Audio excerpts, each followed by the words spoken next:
பணம் சார்ந்து பணத்தை வந்து பெருசா நினைக்காம நாட்டு மக்களுக்கு நல்லது செய்யணும் அப்படிங்கிற அந்த நல்ல உள்ளம் இருக்கும்ல. ஆம் அந்த பிரதர். மாதிரி ஆளுங்கள் எல்லாம் ரொம்ப நெருக்கமா பழகுங்க. அவங்க நமக்கு தேவைப்படுவாங்க. பின்னாடி ஏதாவது அவங்கள வச்சு நிறைய நல்லது பண்ணலாம். கண்டிப்பா பிரதர், கண்டிப்பா ம், பிரதர். சந்தேகமே வேண்டாம் பிரதர். ம். நானும் இது மாதிரி நிறைய பேரை வச்சு நல்லது பண்ணலாம் அப்படின்னு ரொம்ப நாளா ஆசைப்படுவேன். ம் ம். உம் அதுக்கான வழி எப்போது நடக்கணுமோ அது நடக்கட்டும் அப்படின்னு அமைதியா இருந்துருவேன். எனக்கு புரியுது ஆனா பிரதர். நிறைய நல்லது பண்ணணும் அப்படின்னு ஆசை. எதுவுமே புரியுது நான் பிரதர், புரியுது. எதிர்பார்க்க மாட்டேன். ஆனா ஏதாவது நல்லது பண்ணணும், ஏதாவது செய்யணும் அப்படின்னு எனக்கு ஆசை. ஆனா நீங்க ஒண்ணு நோட் பண்ணீங்களான்னு தெரியல பிரதர். இந்த பொதுநலமா யோசிக்கும் போது கையில இருக்க எல்லா பணத்தையும் புடுங்கிடுறாங்க பிரதர். நம்ம கையை விட்டு போயிடுது பிரதர். நீங்க அதை நோட் பண்ணீங்களா? பொது எனக்கு நலமா முன்னாடிலாம் இருக்கணும். ஆமா பிரதர். முன்னாடிலாம் நான் ரொம்ப சுயநலமா இருக்கும் போதெல்லாம் என்கிட்ட நிறைய ம், காசு பணம் சேர்ந்திருந்தது. ம், ம், ஆனா ம், எப்ப இந்த பொதுநலமான எண்ணம் வந்ததோ அப்பெல்லாம் பாத்தீங்கன்னா அப்படியே ப- பணத்துக்கு திண்டாடுற மாதிரி தான், ஒரு மாதிரி கஷ்டமான சூழல் தான் பிரதர். உண்மையிலேயே நான் இதுக்கு சொல்றேன். இது சரியாயிடும்னு எனக்கு தெரியும். ஆனா இருந்தாலும் சொல்றேன். ம், நிறைய பேர் வந்து அந்த பணம் ரீதியா வந்து அந்த கஷ்டத்திலேயே வந்து வச்சுக்கிட்டு வராங்க. அது ஏன் தெரியல. அது என்ன மாறினதுக்கு அப்புறம். ம், ம், ம், இல்ல பிரதர், முன்னாடி சுயநலமா இருக்கும்போது பாத்தீங்கன்னா வேஷம் போட்டு நிறைய மக்கள் வந்து கூட இருப்பாங்க. ம், அதாவது இவங்களா சொல்றேன். ரொம்ப நல்லவங்க மாதிரிலாம் நடிச்சவங்க. ம், நிறைய மக்கள் வந்து அப்போ உண்மையிலேயே நிறைய போலி வேஷம் போட்ட மக்கள் என் பின்னாடி ஜாஸ்தி பிரதர். நீங்க நம்ப ம், மாட்டீங்க, என் போன்ல கான்டாக்ட்ஸே ஒரு 200 பேர் தான் பிரதர் இப்போதைக்கு. ம், ஓகேங்களா? அந்த 200 பேர்லயும் நான் அதிகபட்சமா பேசுறது வந்து ஒரு 10ல இருந்து 15 பேர் தான். ம், ம், ம், அதுக்கு மேல நான் பேசுறது இல்ல. இது வந்து எப்பயாவது ஃபோன் பண்ணாங்கன்னா பேசுறதுக்குன்னு சொல்லிட்டு கான்டாக்ட் சேவ் பண்ணியிருக்கிறது. ம், ஓகேங்களா? ம், ஆனா முன்னாடி பாத்தீங்கன்னா ஒரு 3000 4000 கான்டாக்ட்ஸ் எனக்கு இருந்தது. ம், ஓகேங்களா? ஆனா அதுல பாத்தீங்கன்னா நெறைய இந்த பசும்போல் போத்திய புலின்னு சொல்லுவோம் இல்லையா? அந்த மாரி அந்த பணம் இருக்கிற டைம்ல அவ்ளோ ஏமாத்து மக்கள் நான் சுத்தி வச்சிருந்திருக்கேன். ஆனா ம், பணம் எல்லாம் போனதுக்கு அப்புறம் நெறைய நல்ல மக்கள்லாம் இப்ப சேர்ந்திருக்காங்க. ஆனா ம், இந்த டைம்ல பாத்தீங்கன்னா எல்லாருமே கஷ்டத்துல தான் இருக்காங்க. நான் யாரும் நம்ம கிட்ட ஹெல்ப்ன்னு கேட்டது இல்லன்னு வைங்களேன். ம், ஆனா எல்லாருமே இந்த கஷ்டத்துல இருக்கோமே அப்படின்னு சொல்லி யோசிக்கும்போது, ஏன் இப்படி நம்ம அதாவது ஏன் இப்படி பிரபஞ்சம் இப்படி போயிட்டு இருக்கு அப்படின்னு தெரியல பிரதர். ம், ம், இது இது இல்ல இத அடிப்படையா நான் முந்தா நேத்து நான் சொன்னேன் இல்லையா? நான் ஒரு லிங்க் அனுப்புறேன். அந்த ம். லிங்க் நீங்க பாருங்க. அது என்னன்னு பாத்தீங்கன்னா, நீ பணம் பின்னாடி நீ சொத்து சேர்த்து பணம் சேர்க்கணும்னா, நீ என்ன அந்த அரக்கனான என்ன பார்த்துட்டு தான் போகணுன்றாங்க. யாரு? பணம், புகழ், ம், ஓகேங்களா? அதுக்கப்புறம் பணம், பேர். ம். ஓகேங்களா? இது இது எல்லாம் உனக்கு வேணும் அப்படின்னா, ம். நீ என் கூட்டத்த நீ பார்த்து சந்திச்சுட்டு தான் போணும். என் கூட்டத்த நீ மீட் பண்ணணும். நீ இத எந்த ட்ராப்ல இருந்து நீ தப்ப முடியாதுன்றாங்க. அத சொல்றது யாரு? அந்த என்ன சொல்றது பிரதர்? ம். இது மல்டிவர்ஸ் பிரதர். நான் உங்களுக்கு அந்த லிங்க் அனுப்புறேன். நீங்க பாருங்க. நீங்க பாருங்க. இவங்க யாருமே மனுஷங்க இல்ல பிரதர். இவங்க இவங்க வந்து என்ன சொல்றது? அ இவங்க வந்து இப்ப நீங்க ஒரு சேனல் நடத்துறீங்களா பிரதர்? ஆஹா. அந்த சேனல் நடத்துற நீங்க எனக்கு தெரியும். ஆனா இந்த ம், சேனல் நடத்துறவங்களே வந்து மனுஷங்க இல்ல. ம், ம், ம். ஓகே. உங்களுக்கு நான் லிங்க் அனுப்புறேன். நீங்க பாருங்க. கண்டிப்பா. அந்த சேனல் நடத்துறவங்களே மனுஷங்க இல்லைன்றீங்களா? இல்ல பிரதர். இவங்க அ என்ன சொல்றது? Inter connection inter dimension connector மாரி பிரதர் இவங்க. ம், ம், ம், அந்த டைமென்ஷன்ஸோட கனெக்ட் பண்ணி பேசுறவங்க. ம், ம், ம், இப்ப நான் இப்ப சொன்னது எல்லாமே ரெப்டிலியன் தான். வேற ம், யாரும் ம், இல்ல. ம், அந்த ரெப்டிலியனோட கனெக்ட் பண்ணி பேசுறவங்க தான் அந்த சேனல்ல அந்த போஸ்ட் போட்டிருக்காங்க. ம், ம், அத ம், நீங்க எடுத்து பார்த்தீங்க அப்படின்னா, அவ்ளோ டீட்டெயிலா இருக்கு பிரதர். ஒருத்தன் ம், வந்து என்ன சொல்றது? அ என்ன பண்ணிடுவ? உங்களால ஒண்ணுமே பண்ண முடியாதுன்றபடி அந்த பதில் இருக்கும். ஃபுல்லா பார்த்தீங்கன்னா. ம், ஓகேங்களா? நீங்க எது பின்னாடி போனாலும் என் பின்னாடி தான் நீங்க இருந்தாகணும். ம், உங்களுக்கு ஆசை தூண்டதே நான் தான் அப்படின்றாங்க அதுல. ம், உங்களுக்கு ஆசை, நீ உன் ஆம்பிஷன் நீ என்ன சொல்றியோ, அத எல்லாத்தையும் உருவாக்குறது நான் தான்றாங்க. ம், ம். அது யூடியூப் சேனலா? ஆமா பிரதர். YouTube channel. அப்புறமா எனக்கு அனுப்பி வைங்க. அதெல்லாம் நான் உள்ள போய் நான் பார்க்கணும். நான் இப்பயே அனுப்புறேன். ம், நீங்க பாருங்க. ம், ம். மல்டிவர்ஸ் அப்படிங்கிறது எக்கச்சக்கமான பிரபஞ்சங்களை குறிக்கும். அதாவது மல்டிபிள் யூனிவர்ஸ் அப்படின்னு சொல்லலாம். அதை தான் மல்டிவர்ஸ் அப்படின்னு சொல்கிறாங்க. பேரலல் யூனிவர்ஸ் அப்படின்னா நம்மளோட யூனிவர்ஸை அப்படியே காப்பி பண்ணால் எப்படி இருக்குமோ அது அப்படியே ஜெராக்ஸ் போட்டால் எப்படி இருக்கும் அதே மாதிரி இருந்தது அப்படின்னா அதுக்கு பேர் பேரலல் யூனிவர்ஸ் அப்படின்னு அர்த்தம். சரியா? மல்டிவர்ஸ் அப்படின்னா தமிழில் இணை பிரபஞ்சங்கள். இந்த இணை பிரபஞ்சங்கள் அப்படிங்கிற மல்டிவர்ஸ் பற்றி நிறைய இடங்களில் சொல்லப்பட்டிருக்கு. நான்முகனான பிரம்மா ஒரு முறை திருமாலை சந்திக்க போகும்போது அந்த பார்க்கடலில் திருமாலுக்கு பக்கத்தில் நிறைய பிரம்மாக்கள் இருந்ததை பிரம்மா வந்து பார்த்துருக்காரு. சரியா? அவங்கெல்லாம் யார் அப்படின்னு கேட்கும்போது அதுக்கு திருமால் சொல்கிறாரு, அவங்க எல்லாருமே பிரம்மாக்கள் தான். நான் பல பிரம்மாக்களை உருவாக்கினேன். அந்த பல பிரம்மாக்கள் பல அண்டங்களை உருவாக்கி பல சிருஷ்டிகளை அவங்க வந்து நிகழ்த்துறாங்க அப்படின்னு திருமால் வந்து சொல்கிறாரு. சரியா? அப்போ தான் பிரம்மாவுக்கு புரியும், தான் மட்டும்தான் பிரம்மா கிடையாது, தன்னை போல கோடான கோடி பிரம்மாக்கள் இருக்காங்க அப்படிங்கிற விஷயம் பிரம்மாவுக்கு அப்போ தான் புரியுது. திருமால் ஆதி சைன கோலத்தில் படுத்திருப்பார். அதாவது அந்த ஃபார்முக்கு பேர் ஆதி நாராயண ஃபார்ம் அப்படின்னு பேர். அவர் விடுற மூச்சு காற்று மூலியமாக அன்லிமிட்டடாக யூனிவர்ஸ் க்ரியேட் ஆகிக்கிட்டே இருக்கும். அது எப்படின்னா இன்ஃபினிட்டாக அது வந்து க்ரியேட் ஆகிக்கிட்டே இருக்கும். அப்படி நிறைய பிரபஞ்சங்கள் உருவாக்கிக்கிட்டே அது அப்படியே வளர்ந்துக்கிட்டே இருக்கும். அப்படி உருவாகிற அந்த பிரபஞ்சங்களை ஆர்டர் வைஸாக அதை வந்து அலைன் பண்ணுறது யார் அப்படின்னா பிரம்மா தான் பண்ணுறாரு. ஒவ்வொரு யூனிவர்ஸும் அதோடைய டைமென்ஷனுக்கு தகுந்த மாதிரி, அதாவது டைமென்ஷன்ஸை எப்படி பிரிக்கலாம் அப்படின்னா ஃப்ரீக்வன்சி மூலியமாக பிரிக்கலாம். ஒவ்வொரு டைமென்ஷனுக்கும் ஸ்லைட் ஃப்ரீக்வன்சி தான் பாயிண்ட் லெவலில் டிஃபர் ஆகும். அப்படி ஃப்ரீக்வன்சியை பாயிண்ட் லெவலில் பிரித்து அந்த டைமென்ஷன்ஸை அலைன் பண்ணுறது யாருன்னா அதை பிரம்மா தான் பண்ணுறாரு. சரியா? சரி, எப்படி பிரம்மா வந்து டைமென்ஷன்ஸை அலைன் பண்ணுறாரு, ஆர்டர் வைஸாக அதை வந்து அடுக்கிறாரு அப்படின்னா, உங்களுக்கு அத்ரி மகரிஷியை பற்றி கேள்விப்பட்டிருப்பீங்க நீங்கள். சரியா? அத்ரி மகரிஷி, அனுஷியா அவங்கள பற்றி கேள்விப்பட்டிருப்பீங்க. ஸ்ரீராமர் வனவாசம் போகும்பொழுது அத்ரி மகரிஷி ஆசிரமத்தில் தான் தங்கியிருந்தார். அதே சமயம் ஸ்ரீராமரும் சீதாதேவியும் அத்ரி மகரிஷியோட மனைவியான அனுஷியா கிட்ட ஆசீர்வாதம் பெற்று தான் வந்து சென்றாங்க. சரியா? அவங்கள பற்றி கேள்விப்பட்டிருப்பீங்க. சரி, என்னென்னா அந்த காலத்தில் பார்த்தீங்கன்னா சோர்பானு அப்படிங்கிற ஒரு ரெப்டைலியன் இருந்திருக்கான். அந்த ரெப்டைலியன் என்ன பண்ணியிருக்கான், விஷ்ணு வந்து மோகினி அவதாரம் எடுத்து அந்த அமிர்தத்தை வந்து எல்லாருக்கும் பகிர்ந்து கொடுக்கும் பொழுது சந்திரனுக்கும் சூரியனுக்கும் நடுவில் நின்று அந்த அமிர்தத்தை வந்து உண்டிருக்கான். சரியா? அவன் பேர் வந்து சோர்பானு. அவன் வந்து ஒரு ரெப்டைலியன். சரியா? ரெப்டைலியனை பற்றி அந்த காலத்திலேயே வந்து புராணங்களில் சொல்லப்பட்டிருக்கு. சரியா? அந்த சோர்பானு அப்படிங்கிறவர் வந்து தேவர்கள் இல்லை அசுரர்கள், அதாவது ரெப்டிலியன் அப்படிங்கிறத தெரிஞ்சுக்கிட்ட மகாவிஷ்ணுவுடைய மோகினி அவதாரம் என்ன பண்ணுறாரு அப்படின்னா சுதர்சன சக்கரத்தால் அவருடைய அந்த ரெப்டிலியனோட கழுத்தை வந்து சீவிறார். அப்போ வந்து தலை தனியாகவும் உடம்பு தனியாகவும் வந்துடுது. இவங்க தான் ராகுவாகவும் கேதுவாகவும் ஆகுறாங்க. இவங்க தான் வந்து சூரியனை வந்து விளங்குறதா சொல்லுவாங்க. அதை தான் சூரிய கிரகணமாகவும் சந்திர கிரகணமாகவும் சொல்கிறாங்க. அப்படி அந்த கிரகண காலங்களில் சூரியனோட ஒளி மங்கும் பொழுது அத்ரி மகரிஷி தன்னோட தவ ஆற்றலால் அந்த சூரியனுக்கு பிரகாசத்தை கொடுக்குறாரு. அதன் பிறகு யோசித்த அத்ரி மகரிஷி பகலில் தான் வந்து சூரியன் இருக்குது, சூரியனானா இரவானா மறைஞ்சிடுது, இரவில் இன்னொரு சூரியன் இருந்தால் நல்லா இருக்குமே அப்படின்னு யோசிக்கிறாரு. அதற்காக அத்ரி மகரிஷி என்ன பண்ணுறாரு, ஆழ்கடலில் ரொம்ப கடுமையான தவம் இருக்கிறாரு. தவம் இருந்து அந்த தவ கணலில் அவரோட கண் பார்வைகளில் இருந்து ஒரு ஜோதியானது கிளம்புது. அந்த ஜோதியானது மேல் நோக்கி செல்லுது, ஆகாய மண்டலத்தை நோக்கி செல்லுது. அதை பார்த்த பிரம்மன் என்ன பண்ணுறாரு, உடனே திசைகளுக்கு கட்டளையிட்டு அந்த ஜோதியை அப்போவே அங்கேயே தடுத்து நிப்பாட்டுறாரு. அந்த ஜோதியை தன்னுடைய ரதத்தில் ஏற்றி 21 முறை வந்து பூமியை சுற்றி வர்றாரு. ஏன்னா அதோட ஸ்பீடை வந்து குறைக்கிறதுக்கு. இன்றைக்கி வந்து நம்ம வந்து ராக்கெட் சயின்ஸை வந்து படிச்சிருப்போம். அதாவது சின்ன பிள்ளைங்க என்ன பண்ணுவாங்க, கல்லில் வந்து கைத்தை கட்டி அப்படியே சுற்றி அதை விட்டால் அப்படியே ஸ்ட்ரெயிட்டாக போகும். பார்த்துருக்கீங்களா? இன்றைக்கி இஸ்ரோவும் அதே டெக்னிக்கை தான் யூஸ் பண்ணுறாங்க. மங்கள்யானை என்ன பண்ணுவாங்க அப்படின்னா பூமியை வந்து நல்லா சுத்த விட்டு ரிலீஸ் பண்ணுவாங்க, ஸ்ட்ரெயிட்டாக அது போகும். அதோட ஸ்பீடை குறைக்கிறதுக்கு பிரம்மதேவன் என்ன பண்ணுறாரு, தன்னோட தேரில் அந்த ஒளியை ஏற்றி பூமியை வந்து 21 முறை சுற்றி வரார் அதோட ஸ்பீடை குறைக்கிறதுக்கு. அப்படி குறைச்ச பிறகு அந்த இடத்துலையே அதுக்கு வந்து ஒரு ஸ்தூல வடிவத்தை கொடுத்து அப்படியே நிப்பாட்டுறாரு. சரியா? அதுதான் வந்து இன்றைக்கி வந்து நம்ம பார்க்குற சந்திரனோட ஹிஸ்ட்ரியே இதுதான். அப்போது இதிலேருந்து என்ன தெரியுது அப்படின்னா பிரம்மா தான் வந்து ஆர்டர் வைஸாக இதெல்லாம் வந்து அடுக்கிறாரு. சரியா? சந்திரன் என்ன பண்ணியிருக்கிறாரு, செவ்வாய்க்கும் பூமிக்கும் நடுவில் வந்து அலைன் பண்ணியிருக்காரு.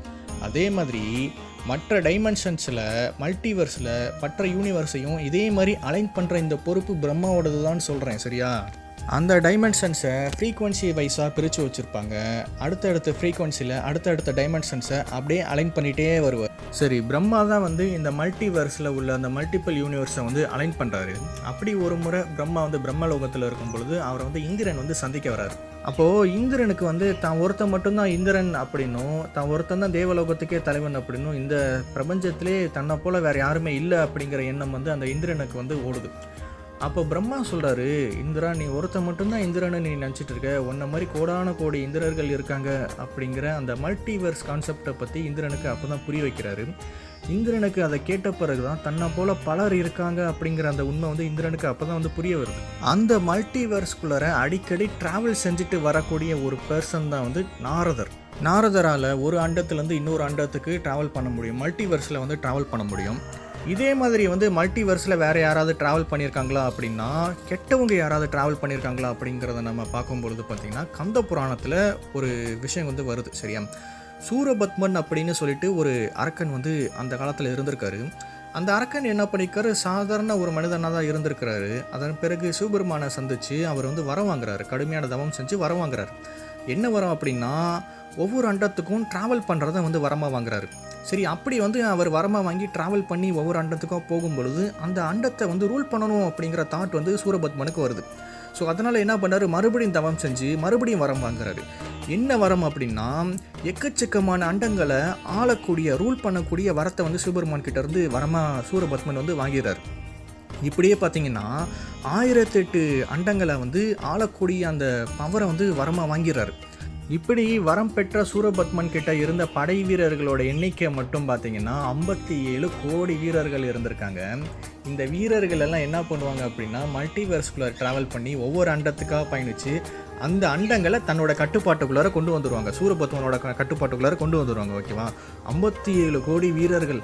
அப்போ பார்த்துக்கங்க, 57 கோடி வீரர்கள் அப்படின்னா இன்றைக்கி இருக்கிற தேனோஸை விட பெரிய வீரனாட்டு இருக்குது அந்த சூரபத்மன்.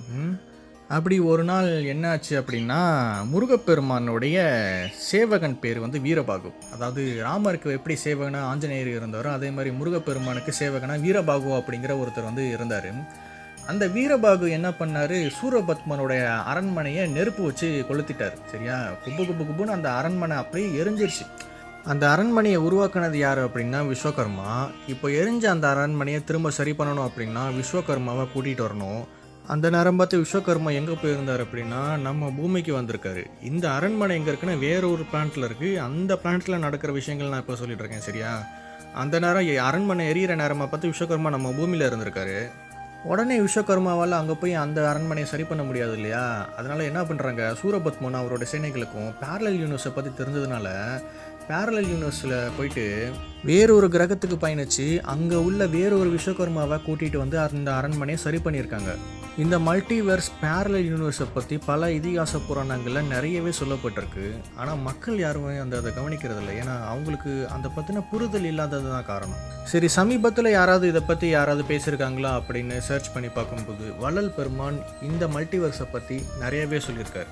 சரியா, அவர் என்ன சொல்லியிருக்காரு அப்படின்னா, ஒரு பிரம்மநண்டங்கள் அடிமுடி பெருமையை உண்ண முடியா அவற்றின் 1000 கோடி மால் அண்டம் ஹரநண்டம் உற்ற கோடான கோடியே ஈசன் அண்டம் சதாசிவ அண்டம் எண்ணிறைந்து திருளுகின்ற மற்ற பெருஞ்சக்தி சக்தர்களின் சீரண்டம் என் புகழுவேன். ஒருவரும் இவ்வண்டங்கள் அத்தனையும் அருள்வெளியில் ஒரு சிறு அணுக்களாக ஓட செய்ய அவ்வெளியின் நடுநின்று நடனமாடும் ஒரு பெரும் கருணை அரசே, மருவி என்னை ஆட்கொண்டு மகனாக்கி அழியா வரம் தந்த மெய் தந்தையே, மணிமன்றி தருகின்ற ஒரு தெய்வமே, எல்லாம் வல்ல நடராசபதியே.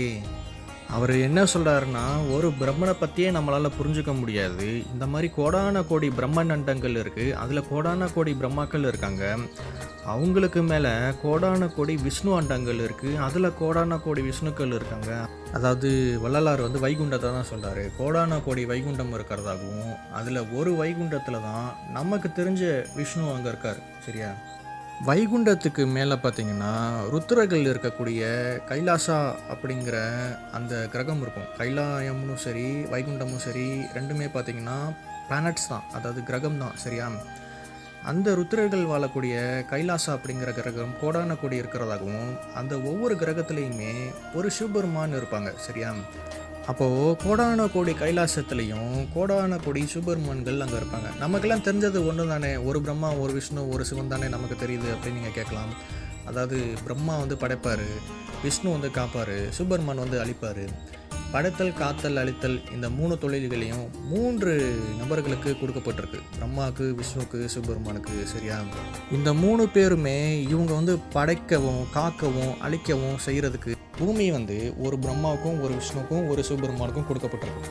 அவங்க வந்து படைக்கவும் காக்கவும் அழிக்கவும் அவங்களுடைய தொழில்களை தத்தம் புரிஞ்சுக்கிறதுக்காக நம்ம பூமி அவங்களுக்கு கொடுக்கப்பட்டிருக்கு. நம்ம பூமிக்கு எப்படி பிரம்மா விஷ்ணுவும் சூப்பர்மேனும் கடவுள்களாக இருக்காங்களோ அதே மாதிரி பிற பிரபஞ்சங்களுக்கு போனீங்கன்னா, அதாவது இந்த அண்ட சராசரங்களில் ரொம்ப தள்ளி தூரத்தில் இருக்கிற சில உயிரினங்கள் வசிக்கிற கிரகத்துக்கு நீங்கள் போனீங்க அப்படின்னா, அந்தந்த கிரகங்களுக்கு தகுந்த மாதிரி அந்த கிரகங்களை படைச்சி காத்து அழிக்கிறதுக்கு அந்த கிரகங்களுக்கு உண்டான கடவுள்கள் அங்கே இருக்கிறத நம்ம வந்து பார்க்கலாம். சரியா?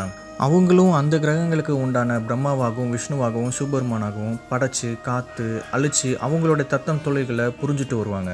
இப்போது என்னோடய வீடியோவை நீங்கள் வந்து கேட்டுட்ருக்கீங்க பார்த்துட்ருக்கீங்க அப்படின்னா, இந்த நேரத்தில் கூட பல கிரகங்களில் இந்த விண்வெளியில் பல உயிரினங்கள் வசிக்கிற கிரகங்களில் அவங்களுடைய கடவுள்கள் படைச்சி காத்து அழிச்சிட்டு வருவாங்க. சரியா?